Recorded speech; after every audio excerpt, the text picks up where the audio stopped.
Police டிபார்ட்மெண்ட்டை கையில வச்சுக்கிட்டு பிகினிங்லயே இனிஷியல் ஸ்டேஜ்லயே இந்த போதைப் பொருள் நடமாட்டத்தை ஏன் கண்ட்ரோல் பண்ணல? மனசாட்சி உள்ளவங்க இந்த பிரச்சனை எல்லாம் ஏன் நடக்குதுன்றது அவங்களுக்கே நல்லா தெரியும். இன்னைக்கு சட்டம் ஒழுங்கை பத்தி கேள்வி கேட்க கூடாதா அப்படின்னா தாராளமா கேட்கலாம். இது ஜனநாயக அரசு, மன்னராட்சி எல்லாம் கிடையாது, மனசாட்சி உள்ள மக்களாட்சி. கேள்வி கேட்கலாம், எல்லாருக்கும் எல்லா உரிமையும் உண்டு. விமர்சனம் செய்யலாம், எல்லாருக்கும் எல்லா உரிமையும் உண்டு.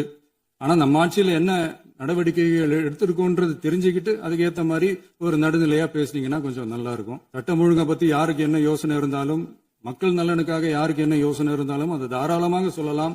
நம்ம அரசு அது காது கொடுத்து கேட்கும். நம்ம அரசினுடைய நிர்வாக திறன் அதை பத்தி பேசுறவங்களுக்கு ஊரடிச்சு உலையில போட்டு ஊழல் மேல ஊழலா செஞ்சுக்கிட்டு அதுல இருந்து தப்பிக்கிறதுக்கு பேர் தான் நிர்வாகத்திறன் அப்படின்னு சொன்னா, அப்படிப்பட்ட ஒரு ஊழல் செய்யற நிர்வாகத்திறனை நம்ம அரசு ஒரு நாளும் செய்யாது.